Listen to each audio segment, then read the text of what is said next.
दर्शक नमस्कार। ग्लोबल टेलिभिजनमा यहाँलाई फेरि पनि हार्दिक स्वागत छ र ग्लोबल टक लिएर यहाँको टेलिभिजन सेटमा हामी फेरि पनि उपस्थित भइसकेका छौँ। राजनीतिक विषयवस्तुमाथि केन्द्रित रहेर छलफल हामी ग्लोबल टकमा गर्दै आइरहेका छौँ। नेकपा माओवादी केन्द्रको 8औं राष्ट्रिय महाधिवेशन काठमाडौँमा जारी रहेको छ र बन्द सत्र हिजोदेखि सुरु भइसकेको छ र नेताहरू छलफलमा जुटिरहेको अवस्था रहेको छ। नेकपा माओवादी केन्द्रले यो जुन राष्ट्रिय सम्मेलन भनेको थियो यसलाई एकाएक भन्नै पर्दा रातारात चाहिँ यसलाई महाधिवेशनमा रूपान्तरण गरेर हामी महाधिवेशनै प्रक्रियामा जाउँ भनेर अघि बढेर प्रक्रिया सुरु गरिरहेको अवस्था रहेको छ। माओवादी केन्द्रको नयाँ नेतृत्व चयनका लागि भनेर अघि बढिरहेको छ र पदाधिकारी संख्या पनि वृद्धि गरेर 15 पुर्याएको छ। यो बीचमा नेकपा माओवादी केन्द्रले यो महाधिवेशनलाई कसरी सम्पन्न गर्छ र अबको भावी रणनीति के हुन सक्छ र कसरी अगाडि बढ्छ माओवादी केन्द्र, यो सन्दर्भमा आज हामी कुरा गर्छौँ। हामीसँग कुराकानी गर्नको लागि स्टुडियोमा उपस्थित हुनुहुन्छ युवा नेता माओवादी केन्द्रका रञ्जित तामाङज्यू। यहाँलाई हार्दिक स्वागत छ। धन्यवाद। कस्तो चलिरहेछ यहाँहरूको? बन्द सत्र सुरु भयो, डिबेट कसरी अगाडि बढाएको छ? उद्घाटन हाम्रो भव्य भयो। बन्द सत्रमा हिजो अध्यक्षले प्रतिवेदन, राजनीतिक तथा वैचारिक प्रतिवेदन पेश गर्नुभयो। त्यस पछाडि ग्रुप बनाएर हामी डिस्कस गर्दैछौँ। हाम्रो राजनीतिक प्रतिवेदनमा अध्यक्षले ल्याउनु भएको राजनीतिक प्रतिवेदनमा वैचारिक कुराहरू के आयो, जस्तो माओवादी केन्द्र हामी जनयुद्धको प्रक्रियादेखि यहाँसम्म आयौँ। त्यसो हुँदाखेरि हाम्रो वैचारिक हिसाबले हाम्रा कहाँ मिलेनन् अथवा कहाँ कमजोरीहरू रहे। हिजो एउटा शक्तिशाली पार्टी थियो, विभाजन विभक्त हुँदै हुँदै एउटा विग्रहको प्रक्रियाबाट हामी आज आउँदाखेरि हामीसँग भएका धेरै नेताहरू हामीसँग हुनुहुन्न। के कारणले जानुभयो? हामी कहाँ अकर्मण्यता भयौँ? हामी कहाँ अन्योल भयौँ? हामी के कारणले गर्दाखेरि उहाँहरूलाई यही पार्टीमा अडाउन सकेनौँ अथवा यही पार्टीको नेताको रूपमा हामीले राख्न सकेनौँ भने एउटा यो वैचारिक हिसाबले केन्द्र धुरमुरायो हैन, एउटादेखि आजसम्म आइपुग्दाखेरि एउटा हामी यो पक्षमा कुरा गरिरहेका छौँ। अर्को राजनीतिक हिसाबले देशको राजनीतिमा यत्रो परिवर्तनका एजेन्डा मुद्दाहरू लिएर माओवादी आयो। सङ्घीय लोकतान्त्रिक गणतन्त्र, कतिपय मौलिक अधिकारहरू लगायतका कतिपय सामाजिक न्याय सहितका एजेन्डा र मुद्दाहरू लिएर माओवादी आयो। माओवादी संविधान सभाको पहिलो पार्टीको रूपमा जनताले मत दिनुभयो र माओवादी स्थापित थियो। तर क्रमिक रूपमा हामीले जनताको विश्वास गुमाउँदै गयौँ। हाम्रो ओह्रालो यात्रा जारी रह्यो र आज पनि हामी कहिले कङ्ग्रेससँग कहिले एमालेसँग साथ लिएर बैसाखी लिएर निर्वाचनको प्रक्रियामा जानुपर्ने छ। हाम्रा नेता कार्यकर्ताहरू चौतर्फै छरिएका छन्, असन्तुष्ट छन्, आलोचना गरेका छन्, टिप्पणी गरेका छन्, यही पार्टीमा भविष्य देखिरहेका छैनन्।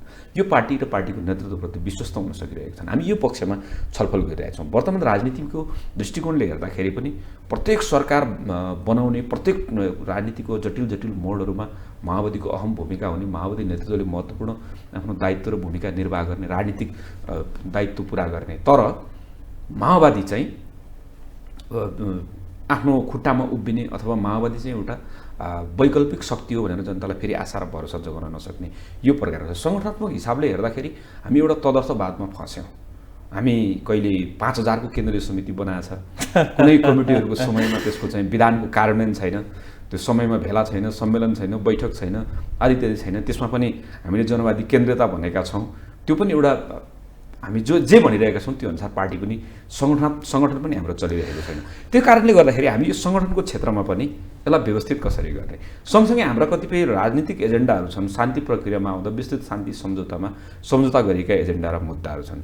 विस्तृत शान्ति सम्झौता गर्दाखेरिका सत्यनिरूपण तथा मेलमिलाप आयोग, बेपत्ता छानबिन आयोग लगायतका कुराहरू, यी तमाम कुराहरू छन्। र आज हामीले यो सोचिरहेका छौँ कि आज हामीसँग 8 लाख प्लस पार्टी सदस्यहरू हुनुहुन्छ। त्यो 8 लाख पार्टी सदस्यहरूलाई सबभन्दा पहिला विकास, समृद्धि र सुशासन यो पार्टीले ल्याउँछ। यो पार्टी रूपान्तरण हुन्छ। यो पार्टी फेरि पुनरोदयको निम्ति आफू सचेर अगाडि बढ्छ भन्ने आशा कसरी जगाउने भन्ने कुरा नि यो माध्यम। रञ्जित सर, कति कमजोर भएछ है, यहाँले नै स्वीकार्नु भयो। हामी जनताको माझमा लोकप्रिय घट्दै गएको छौँ, हामीले चुनावमा हार बेहोर्दै गएको छौँ, हाम्रा एजेन्डाहरू के हो भन्ने हामी आफै अस्तव्यस्त छौँ। हामीले नियमित गर्नुपर्ने कार्य समितिका बैठकहरू पनि गर्न सकेनौँ। भनेपछि माओवादी केन्द्र कसरी अगाडि बढिरहेको छ भनेर यहाँले नै स्पष्ट बनाइदिनु होइन। एजेन्डामा अन्योलता होइन, यो परिवर्तन, सिङ्गो परिवर्तन लिएर हामीहरूले आयौँ। तर यो परिवर्तनलाई कार्यान्वयन गर्ने सन्दर्भमा हामीले जनतालाई जसरी राजनीतिक रूपले, वैचारिक रूपले, सङ्गठनात्मक हिसाबले, संस्कार संस्कृतिका हिसाबले जनतालाई जसरी हामीप्रति चाहिँ एउटा इन्ट्याक्ट राख्नुपर्ने, हामीसँग हाम्रो नजिक राख्नुपर्ने वा हामी जनताको नजिक जानुपर्ने जुन कुरा थियो, हामीले त्यो नसक्दाखेरि यत्रो परिवर्तनको नेतृत्व गरेर आउँदाखेरि पनि एउटा आदिमय हाम्रो चाहिँ यो चाहिँ राजनीतिमा उदय हुँदाखेरि पनि हामीले त्यसलाई संस्थागत गर्न सकेनौँ। र जनताले के भन्नु भने अब यो माओवादीले गर्न सकेन। माओवादी पनि हिजो संसदीय अभ्यासमा, हिजो परम्परागत संसदमा कङ्ग्रेस थियो, एमाले थियो, अरू राजनीतिक दलहरू थिए, माओवादी छुट्टै हो भन्ने लागेको थियो। तर अर्को छुट्टै हुन्छ भनेको आशा गरिएको पार्टी पनि त्यस्तै भयो भनेर जनताले चाहिँ फेरि एकचोटि आखिर त्यही संसदीय अभ्यासमा त एमाले छँदैछ, कङ्ग्रेस छँदैछ, जनताले त्यो अभ्यास जनताले त्यता मत दिनुभयो। जनताले फेरि देख्नुभयो कि होइन एमाले त नहुँदो रहेछ। एमालेलाई त त्यत्रो दिँदाखेरि पनि प्रतिगमन गर्यो, व्यवस्थै खान खोज्यो, त्यो त जनताको समृद्धि सुशासन अर्को भूमिका खेल्यो। आखिर कङ्ग्रेस भने नि त्यही रहेछ भन्दा तुलनात्मक हिसाबले आजको देशको राजनीति चाहिँ के हो भने हामीले यो समीक्षा गर्नुको पछाडि अरूलेबाट आखिर हामी कमजोर हुँदा, हामी अलिअलि हामीले आफूलाई चिन्न नसक्दाखेरि, हामी कमजोर हुँदाखेरि आखिर अरूले पनि त यो देशको नेतृत्व गर्न सकेनन्, अरूले पनि त एजेन्डा र मुद्दाहरूलाई संस्थागत गर्ने प्रयत्न गर्न सकेनन् भन्दा हाम्रो अनिवार्यता र अपरिहार्यता छ र जनताले हामीसँगै आशा र भरोसा गरेका छन्। ठिक छ, यहाँहरू राष्ट्रिय सम्मेलन गर्ने भन्दै हुनुहुन्थ्यो, हजुर, एकाएक 8औं अधिवेशनतिर रूपान्तरण हुनुभयो होइन। अब यो कसलाई झुक्काउन खोजे कि यो किन एकाएक यहाँहरू यो राष्ट्रिय सम्मेलनबाट महाधिवेशनमा रूपान्तरण हुनुभयो? कता कता केही विज्ञहरू के भन्छन् भने माओवादीको यो एकाएक गर्ने छापामार शैली अझै पनि त्यस्तै प्रवृत्ति बाँकी नै रहेछ भन्न पनि थालेको छ। यो त्यस्तो पनि भन्न सकिन्छ, त्यो ठिकै कुरा पनि हो। किनभने हामीले चाहिँ राष्ट्रिय सम्मेलन नै भनेका थियौँ। हाम्रो विधानले के भन्छ भने राष्ट्रिय सम्मेलनले गरेका निर्णयहरू महाधिवेशनले अनुमोदन गर्नुपर्छ भन्छ होइन। हामीले चाहिँ महाधिवेशन 69मा गरेका थियौँ।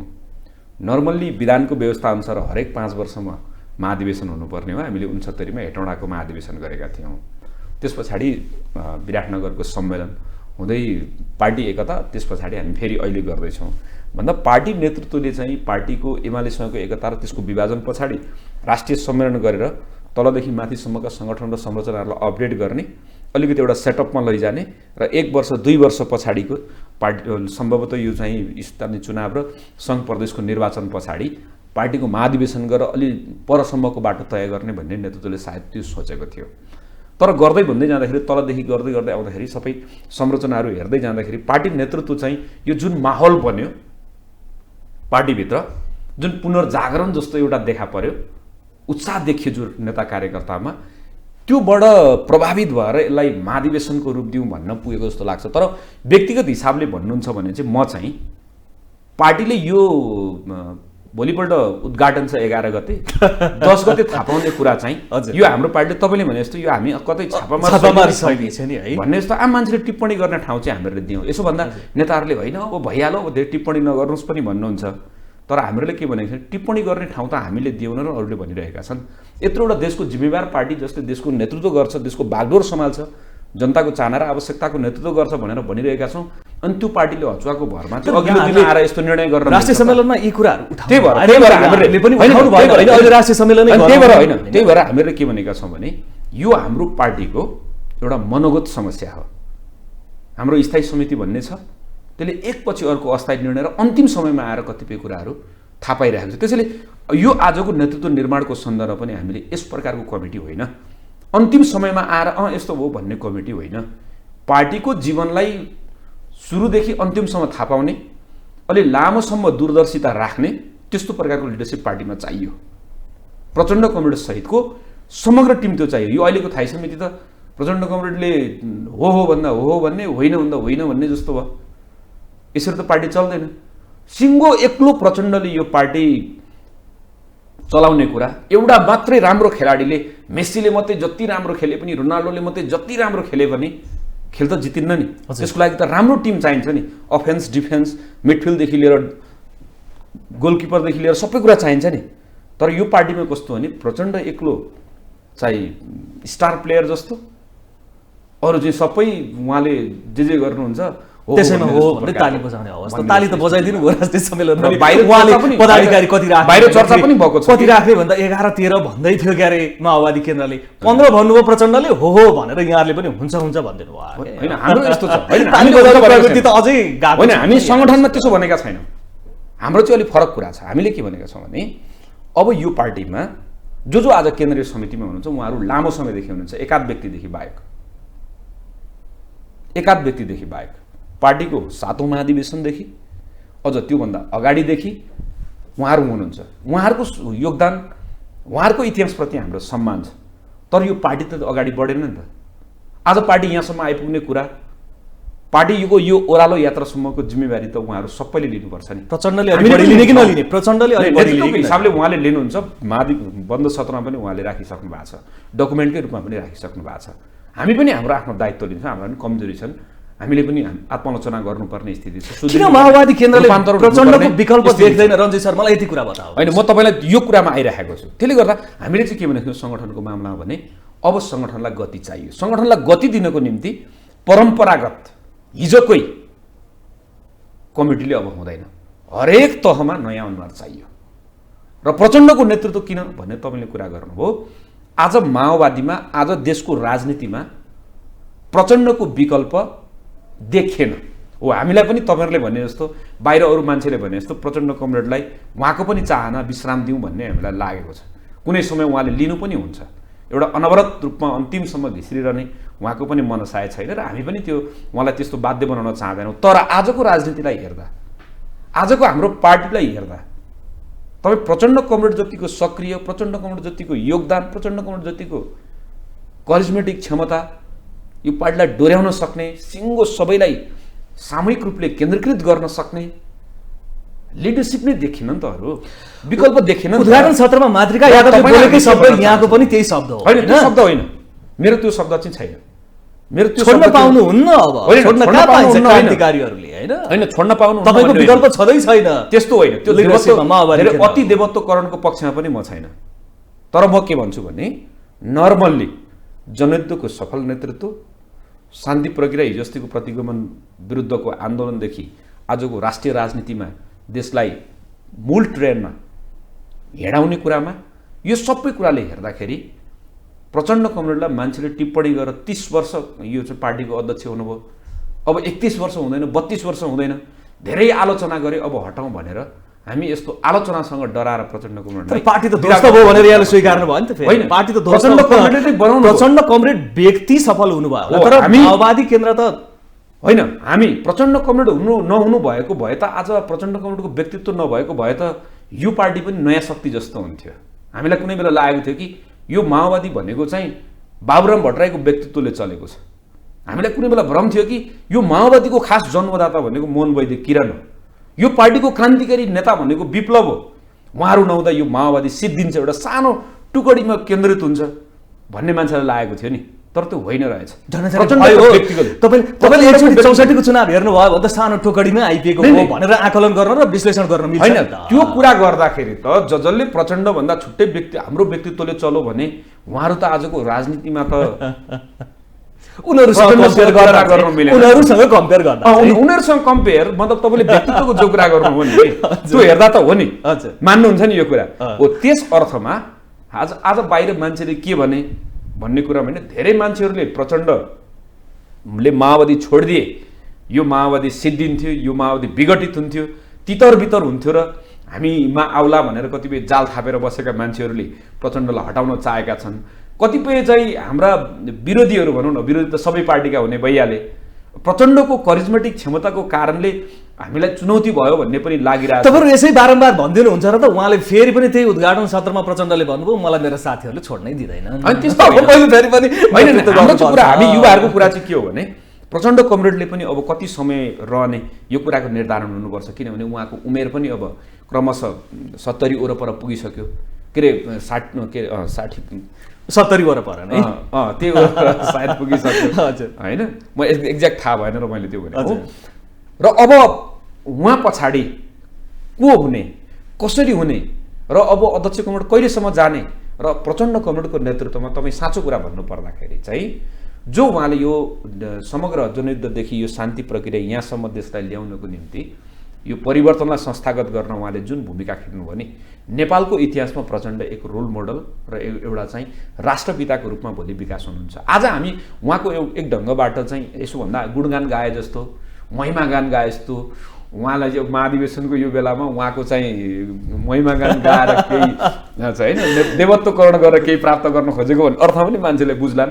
तर तपाईँलाई साँचो एउटा राजनीतिक शास्त्रको विद्यार्थीको हिसाबले, एउटा सामान्य जनताको, एउटा सामान्य नागरिकको हिसाबले तपाईँ हेर्नुहुन्छ भने तपाईँ 20 वर्ष 25 वर्ष पछाडि यो देशको युगान्तकारी परिवर्तन गर्ने व्यक्ति को हो, त्यो क्रान्तिको नेतृत्व गर्ने मान्छे को हो भनेर भन्दा हिजो बिपी जस्तै प्रचण्ड हुने भयो कि माओवादी केन्द्र नहुने भयो क्या? प्रचण्ड कमरेडको नेतृत्वमा माओवादी रहला कि नरहला भन्ने तपाईले कुन आँखाले हेर्नुहुन्छ भन्ने हो।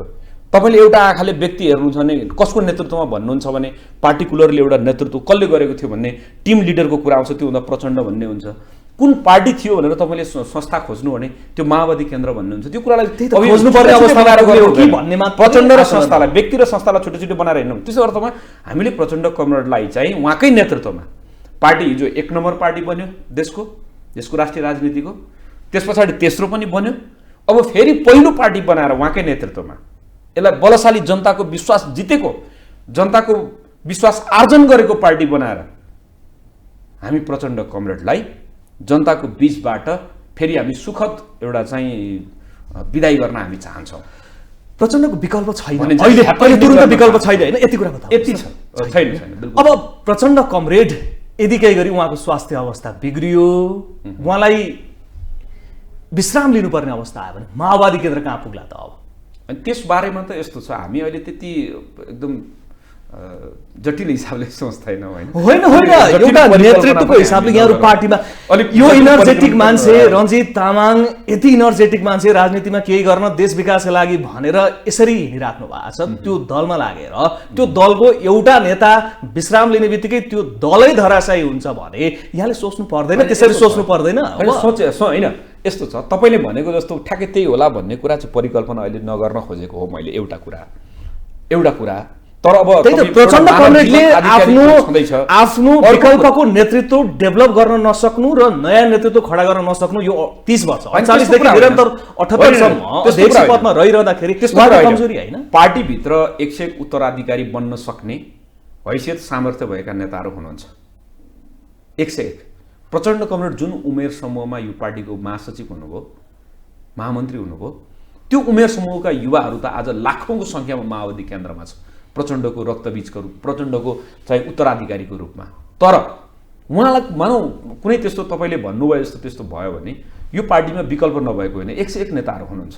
तर हामीले आजको सन्दर्भमा चाहिँ प्रचण्डले को हो त प्रचण्डको उत्तराधिकारी भन्दा व्यक्तिमा गएर तोकेर यो हो उत्तराधिकारी भनेर भन्नु हुँदैन। त्यो कुराले पार्टी एकमत रहँदैन। पार्टीमा हरेकका आकाङ्क्षाहरू हुन्छन्। हरेक पार्टीमा आबद्ध भएको व्यक्तिले यो पार्टीको म फर्स्ट फ्रेन्ड हुन्छु भन्ने परिकल्पना गरेको हुन्छ। त्यसमा पनि प्रचण्ड कमरेडको मुनतिर बस्दै गरेका त हरेक नेताले त्यो हैसियत र सामर्थ्य अपेक्षा गरेको हुन्छ नि। त्यस अर्थमा हामीले प्रचण्ड कमरेडले उत्तराधिकारी सन्दर्भमा पनि भन्नुभएको छ कि लेनिनको उदाहरण गर्नुभएको छ, माओको उदाहरण गरेर भन्नुभएको छ कि उत्तराधिकारी घोषणा गर्ने सन्दर्भमा कतिपय चाहिँ कम्युनिस्ट आन्दोलनका अग्रजहरू दिग्गज नेतृत्वहरूको जुन अनुभव छ त्यो आधारबाट हेर्दाखेरि प्रचण्डले अहिले नै यो उत्तराधिकारी हो भनेर भन्दाखेरि पार्टीको समीकरण, पार्टीभित्रको एकता, पार्टीभित्रको सहकार्यलाई त्यसले असर पुर्याउँछ। त्यस अर्थमा मात्रै मैले अहिले प्रचण्डको विकल्पको कुरा छैन भन्ने कुरा गरेको। यद्यपि उहाँलाई प्रचण्ड विहीन भएर सोच्दाखेरि प्रचण्ड बिनाको पार्टी भनेर सोच्दा यो पार्टीमा 101 उत्तराधिकारी हुनुहुन्छ जस्तो एउटा सर्वसम्मत वातावरण बन्छ। जस्तो आजको स्थायी समितिलाई कमरेडको टिममा रहेको स्थायी कमिटीलाई माओवादीलाई जसरी प्रचण्डले हाकेका छ यहाँले गर्व गर्दै गर्दा त्यसरी हाक्ने 101 नेताहरू छन् भन्ने लाग्छ यहाँ। जरुर। तर त्यही प्रचण्ड कमरेड होइन नेकपामा विलय गरेर माओवादीको अस्तित्वै समाप्त गरेर अगाडि बढ्ने? यस्तो छ, प्रचण्ड कमरेडले आफ्नो मन्तव्यमा पनि धेरैचोटि भन्नुभएको छ यो कम्युनिस्ट आन्दोलनको भौतिकवादी इतिहासको भौतिकवादी व्याख्या गर्ने सन्दर्भमा एकचोटि विराटनगरमा त्यो एकताको बेलामा म पनि माओवादी थिइनँ भन्ने उहाँको एउटा स्पिच थियो, एकदम हाइलाइट भएको, हाई साउन्डिङ भएको थियो मिडियामा। त्यति बेला प्रचण्ड पनि म माओवादी थिइनँ, भनेर के भन्न खोजेको भनेर त्यसलाई चाहिँ मिडियाले त्यसलाई अलिकति बढी हाइलाइट गर्न खोजेको थियो। प्रचण्ड कमरेडको हिस्ट्री यस्तो छ कि उहाँ पार्टीको महामन्त्री महासचिव बनिसकेपछि उहाँले एकपछि अर्का एकताहरू गर्नुभएको छ। उहाँले चाहिँ क्रमभङ्गको कुरा गर्नुहुन्छ, निरन्तरतामा क्रमभङ्ग भनेर धेरैचोटि भन्नुहुन्छ। त्यसको उहाँको मूल चुरो कुरा, त्यसको भाव के हो भने जतिखेर मोहन वैद्य किरणले पार्टीको नेतृत्वको रूपमा प्रचण्ड कमरेडलाई अगाडि बढाउनु भयो, त्यस पछाडि 2048 मा उहाँले 4 वटा पार्टीसँग एकता गर्नुभयो। तपाईँ हेर्दै हेर्दै हेर्दै आउनुहुन्छ भने प्रचण्ड कमरेडले नेपालका सबै कम्युनिस्ट पार्टीहरूलाई एक ठाउँमा राखेर एकताबद्ध बनाएर एउटा शक्तिशाली कम्युनिस्ट केन्द्र बनाउने सपना देखेको जस्तो अनुभूति हुन्छ तपाईँलाई एकचोटि सर हेर्ने हो भने। त्यसो हुँदा कम्युनिस्ट नाम नै गरेर बसेको, समाजवादकै नारा लगाएको, हँसिया हतौडाकै झन्डा हल्लाइराखेको नेकपा एमालेसँग एकता गर्ने कुरा त्यो गलत थिएन। तर हामीले नेकपा एमालेलाई जुन कम्युनिस्टको रूपमा बुझेका थियौँ, जुन समाजवादी विचार र लाइन मान्छ भन्ने हामीले बुझेका थियौँ, त्यसले हँसिया हतौडाकै झन्डा हल्लाइराखेको छ, रातो चाहिँ रक्त पृष्ठभूमिमा भन्ने हामीले जे लागेको थियो, तर त्यो चाहिँ देखाउने ब्रान्ड मात्रै रहेछ, भित्र अर्कै रहेछ भन्ने कुरा त हामी त प्रतिगमनसम्म आउँदाखेरि हामी प्रष्ट भयौँ। त्यति बुझ्न नसक्ने एउटा नै त्यति बुझ्न नसक्ने होइन। यस्तो छ नि, तपाईँ आजको विश्वको हामी यो डिजिटलाइजेसनको कुरा गरेका छौँ होइन, विज्ञान प्रविधिको विकासको जो कुरा गरेका छौँ नि, तर तपाईँको मनमा के छ भन्ने कुरा 10 वर्ष पछाडिको कुरा त अहिले मैले विश्लेषण गर्न सक्दिनँ नि। त्यो कुरा त तपाईँको जस्तो सुकै मानिसले पनि त्यो चाहिँ भन्छ नि, हात हेर्नेले पनि भन्न सक्दैन नि, अथवा भने पनि त्यो सबै जस्ताको जस्तै पुग्छ भन्ने हुँदैन नि। त्यसले राजनीतिक विश्लेषणको आधारबाट हामीले बाह्य आवरणमा जे देखेका थियौँ, हामीले जे अनुभूति गरेका थियौँ,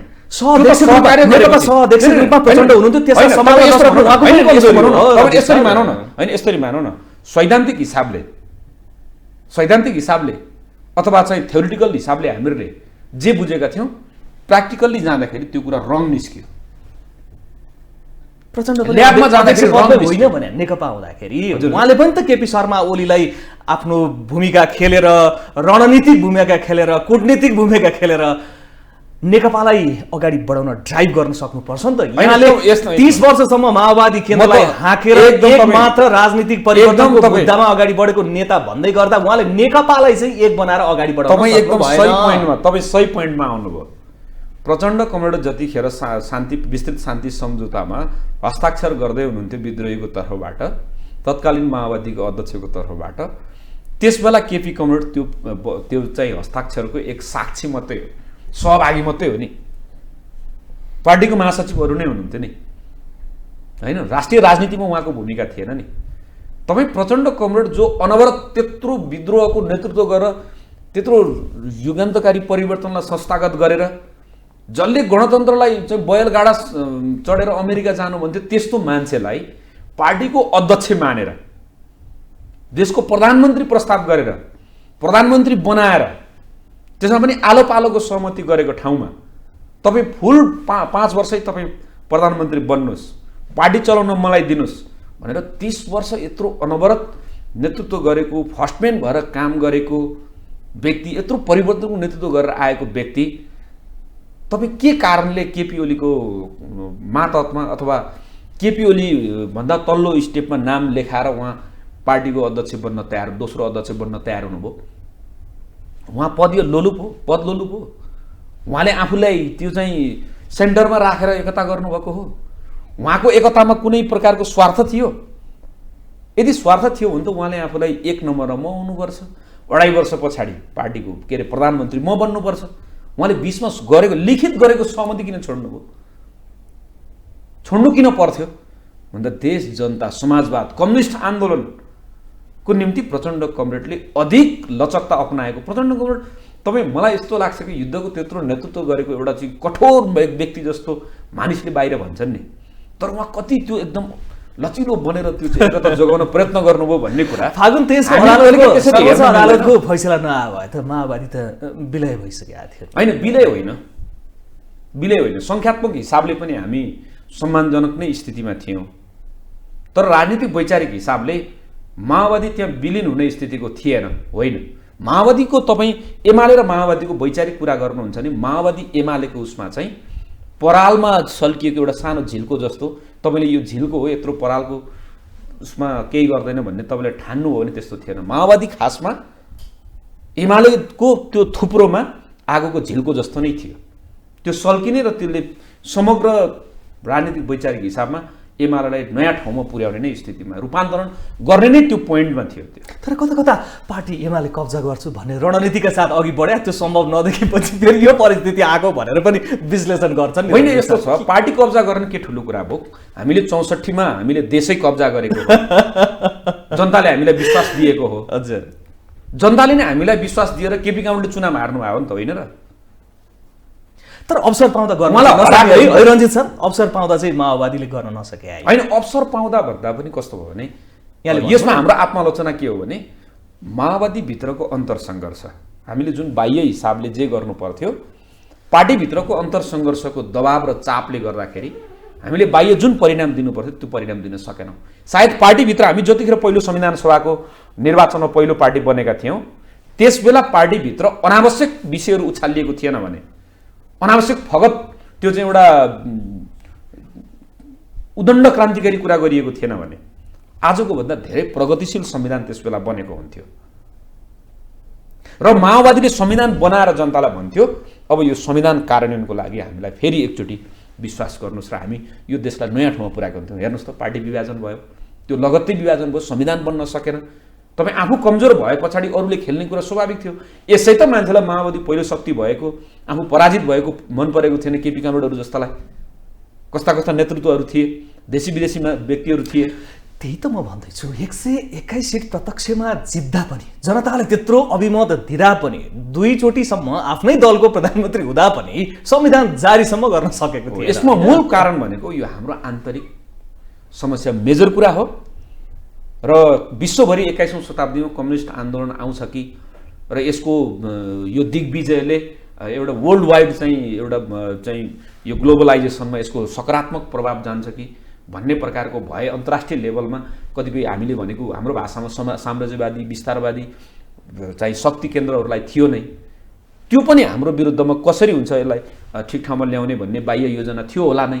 तर मूल कुरा चाहिँ हाम्रो पार्टीभित्रको एकतालाई हामीले अक्षुण्ण राख्न नसक्दा, त्यसलाई जोगाउन नसक्दा र पार्टीभित्र एउटा विश्वासको वातावरण बनाउन नसक्दाखेरि जनताले त्यत्रो धेरै दिएको अपार मायालाई हामीले चाहिँ सदुपयोग गर्न सकेनौँ र समयमा संविधान बनाउन सकेनौँ। हाम्रो मूल गल्ती त्यही थियो।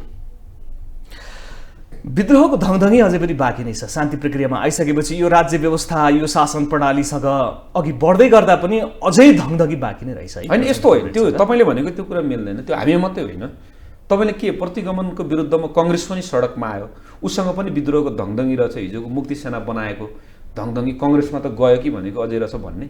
जस्तै प्रतिगमन विरुद्धको आन्दोलनमा त हामी 5वटा र अहिले हामी जुन गठबन्धनमा छौँ हामी त सबै सडकमा थियौँ, आम जनता सडकमा थिए नि। यो प्रतिगमन गलत हो भनेर बुद्धिजीवी, लेखक, पत्रकारदेखि लिएर नागरिक समाजदेखि लिएर सिङ्गो मानिसहरू त विद्रोहमा सडकमा थिए नि। त्यसलाई के भन्ने, यो चाहिँ अझै धङधङी छ उहाँहरूमा पनि रहेछ भनेर भन्ने। यदि त्यो हो भने 21औं शताब्दीको समाजवादको नेपाली बाटो भनेर युवा अधिवेशनबाट अगाडि बढ्ने तयारीमा हुनुहुन्छ होइन? अब त्यो समाजवाद भनेपछि यो संसदीय व्यवस्थाभन्दा पृथक शासकीय स्वरूप लिएर यहाँहरू अगाडि जाने रणनीतिमा हुनुहुन्छ होइन? यस्तो छ, हामीले के भनेका हौँ भने हामीले यो संविधान जारी हुने बेलामा पनि कतिपय हाम्रा चाहिँ नोट अफ डिसेन्टको रूपमा हामीले हिस्ट्रीमा दर्ज हुने गरी कतिपय विषयहरू उठाएका छौँ। जस्तो तपाईँले भन्नुभएको शासकीय स्वरूप, हामी चाहन्थ्यौँ प्रत्यक्ष निर्वाचित कार्यकारी राष्ट्र प्रमुख होस्। ऊ झापाको भोटले पनि जितोस्, उसलाई दार्चुलाको मान्छेले, उसलाई झापाको व्यक्तिलाई दार्चुलाको जनताले पनि उसले हाम्रो एजेन्डा बोकेको छ भन्ने स्वीकार गरोस्। कञ्चनपुरको व्यक्ति र ताप्लेजुङको व्यक्ति, हिमालको व्यक्ति र तराईको व्यक्ति होइन, पश्चिममा तपाईँ देउडा कौरा पर्व मनाउनेदेखि लिएर पूर्वमा चाहिँ च्याब्रुङमा नाच्ने, उधौली उभौली मनाउनेहरूसम्मले, तराईमा होली खेल्नेदेखि लिएर लोसार मनाउनेहरूसम्मले छान्ने एउटा प्रकारको चाहिँ राष्ट्रनेता, राजनेता, त्यो प्रत्यक्ष निर्वाचित कार्यकारी राष्ट्र प्रमुख होस् भन्ने हामी चाहन्थ्यौँ। त्यो हुन सकेन। संसदबाट निर्वाचित कार्यकारी प्रधानमन्त्रीमा हामी गयौँ। एउटा हामीले यो कुरा राखेका थियौँ, अहिले पनि हामीले त्यो कुरा उठाइराखेका छौँ। हामी 2/3 बहुमत प्राप्त गरेर यो जनताले हामीलाई त्यो मत दियो भने संविधान संशोधन गरेर, यही संविधान संशोधन गरेर हामी प्रत्यक्ष निर्वाचित कार्यकारी राष्ट्र प्रमुख हामी बनाउन चाहन्छौँ र त्यो बनाउने राजनीतिक दलहरूको बिचमा हामी सहकार्य र छलफल गर्न चाहन्छौँ। अर्को कुरा चाहिँ हामीले जुन समाजवादको कुरा गरेका छौँ, हामीले छुट्टै व्यवस्था भनेको होइन। हामीहरूले के भनेको भने समाजवादको आधार तयार गर्ने, जस्तो संविधानमा हामीहरूले भन्यौँ सामाजिक न्याय हामी स्थापित गर्छौँ। आज पनि विभिन्न जातिहरूमाथि, विभिन्न चाहिँ समुदायहरूमाथि आज पनि छुवाछुत छ, आज पनि हेपा प्रवृत्ति छ, दण्ड छ, सजाय छ, न्याय छैन, उहाँहरूलाई पनि समान अधिकार छैन। सामाजिक आर्थिक सबै हिसाबले राज्यमा स्थापित गरिएको छ भने त्यो सबै व्यक्तिहरूलाई हामी स्थापित गर्न चाहन्छौँ। भूमिहीनहरू छन्, किसानहरू छन्, सुकुम्बासीहरू छन्, ती सबैलाई हामी व्यवस्थित गर्न चाहन्छौँ। शिक्षा क्षेत्रमा यत्रो धेरै व्यापारीकरण छ, त्यसलाई हामी राज्यले शिक्षाको सम्पूर्ण दायित्व लिन चाहन्छौँ। कोभिडको बेलामा हाम्रो स्वास्थ्य स्थितिको डमडोल स्थिति, भयावह स्थितिको हामीले चित्र देख्यौँ। हामी त्यो स्वास्थ्य क्षेत्रमा हरेक जनताले कुनै रोग लाग्दाखेरि चाहिँ समस्या मान्नु नपर्ने, राज्यले उपचार गरिदिने वातावरण हामी बनाउन चाहन्छौँ। 50औं लाख युवाहरू विदेशमा छन्, हामी उनीहरूलाई नेपालमा बोलाएर आत्मनिर्भर स्वरोजगार बनाउन हामी चाहन्छौँ। उनीहरूलाई त्यो प्रकारको राज्यले वातावरण बनाउनु छ। खाद्य सम्पदा लगायतका तमाम कुराहरूको अहिले व्यवस्थापन गरेपछि देश विकास समृद्धिको कुरामा सुशासनको कुरा छ, भ्रष्टाचार छ, त्यसलाई हामी निमिटान्न गर्न चाहन्छौँ। विकासको गतिलाई हामी बढाउन चाहन्छौँ र आम जनताको जीवन स्तरलाई हामी उकास्न चाहन्छौँ। र हामीहरूले विगतको बेलामा पनि भनेका थियौँ प्रत्येक जनताको आर्थिक आय चाहिँ क्रय शक्ति हामी बढाउन चाहन्छौँ भने हाम्रो मूल एजेन्डा यो आधारलाई समातेर हामी समाज बनाउन जान्छौँ जहाँ उत्पादन हुन्छ, जहाँ समानता हुन्छ, जहाँ न्याय हुन्छ, जहाँ चाहिँ हरेक व्यक्ति एकले अर्कालाई सम्मान गर्ने प्रकारको वातावरण छ। हामीले त्यो समाजवादको कुरा गर्छौँ। ठिक छ, थोरै समय बाँकी छ। यहाँहरूले अध्यक्ष मात्रै चयन गर्नुहुन्छ कि 15 पदाधिकारीहरू यही महाधिवेशनबाट चयन गरेर जानुहुन्छ? छलफल भएको छैन। मलाई भन्नुहुन्छ भने चाहिँ हामी 79, मेरो प्रस्ताव चाहिँ 79 जनाको केन्द्रीय समिति बनाऊ, त्यसको 1/3 पोलिट ब्युरो बनाऊ र 7 जनाको स्थायी समिति, पार्टीको अध्यक्ष प्रचण्ड कमरेड सहित 7 जनाको स्थायी समिति, त्यत्रो चिनको जनसङ्ख्यामा 7 जनाको पोलिट ब्युरो बनाएर त्यहाँको सम्पूर्ण कुरा चलेको छ भने हामीले अब यो भारी भरकम 15 जनाको पदाधिकारी जुन हिजो थाई समिति थियो उहाँहरूलाई नै एउटा पदको चाहिँ आइडी कार्ड झुन्डाइदिने गरेर यो पार्टी र क्रान्ति रूपान्तरण हुँदैन। हामी अलि नयाँ प्र्याक्टिसमा जाउँ। त्यसो गर्दाखेरि 79 को केन्द्रीय समिति बनाउँदाखेरि हामी त्यो केन्द्रीय समितिमा पर्दैनौँ भने हामीलाई त्यसमा कुनै विश्वास हुँदैन। तर यो पार्टी रूपान्तरण हुनु पर्यो, यो पार्टीको पुनर्दय हुनु पर्यो, यो पार्टीमा को कहाँ के हुने भनेर पदको भागबन्डा गरेर प्रचण्ड कमरेडसँग चाहिँ पदको भागबन्डा गरेर प्रचण्ड कमरेडको जय जयकार गर्ने अनि मलाई पद दिनुभयो भने म त यो पार्टी रूपान्तरण हुन्छ, म काम गर्छु, म खड्छु, सक्रिय हुन्छु भन्ने घेराबन्दी गर्ने, सोसल साइडदेखि लिएर विभिन्न ढङ्गबाट म यो हुँ र त्यो भन्दै गर्ने। मूल कुरा पद हो कि माओवादी आन्दोलनको रूपान्तरण हो, माओवादी आन्दोलनको पुनर्जागरण हो। यो कुरा नेताहरूले एकदम क्लियर भन्नुपर्छ। अहिले हाम्रो कुरा सिङ्गो प्रतिनिधि पर्यवेक्षकको कुरा को नेतालाई के बनाउने होइन, प्रचण्ड कमरेडको नेतृत्वमा माओवादी आन्दोलनको रूपान्तरण सहितको हामीले पुनर्जागरण पुनर्दयको कुरा हाम्रो महाधिवेशनको एकमात्र फ्याक्टर हो। को कहाँ के हुन्छ यो मेजर फ्याक्टर। पदाधिकारी चुनिँदैन अहिले होइन, चुनिन्छ, त्यो एउटा प्रक्रिया हो, तर बार्गेनिङ गरेर घुर्की गरेर दबाब दिएर सारा गरेर त्यो चाहिँ हुँदैन। अन्तिममा मलाई यति कुरा बताइदिनुहोस्, नेकपा एक हुँदाखेरि जनताको बहुदलीय जनवाद स्वीकार गरेको गएको माओवादी अब कसरी अगाडि बढ्छ? होइन, यस्तो छ, हामीले स्वीकारेको होइन। त्यस बेला 21औं शताब्दीको जनवाद र जनताको बहुदलीय जनवादको विषयमा पार्टीको महाधिवेशनमा त्यसका मूलभूत विषयहरू के हुन् भन्ने कुरा, त्यसको अन्तर्वस्तुहरूको बारेमा व्यापक रूपमा छलफल र बहस गरेर निष्कर्ष निकाल्ने भनिएको हो। हामी आज वैज्ञानिक समाजवादको पक्षमा छौँ। हस् रञ्जित सर, अमूल्य समय दिनुभयो, आफ्ना विचारहरू राखिदिनु भयो, यहाँलाई धेरै धन्यवाद। Thank you so much. दर्शक, आज हामीले कुरा गऱ्यौँ माओवादी केन्द्रको 8औं राष्ट्रिय महाधिवेशनको अवस्था र नेतृत्व चयन कसरी र माओवादी केन्द्र अब कसरी अगाडि बढ्छ भन्ने सन्दर्भमा हामीसँग कुराकानी गर्नको लागि हुनुहुन्थ्यो युवा नेता माओवादी केन्द्रका रञ्जित तामाङज्यू। अन्य कुनै विषय र व्यक्तिका साथमा आउँछौँ। ग्लोबल टेलिभिजन हेर्दै गर्नुहोला। नमस्कार।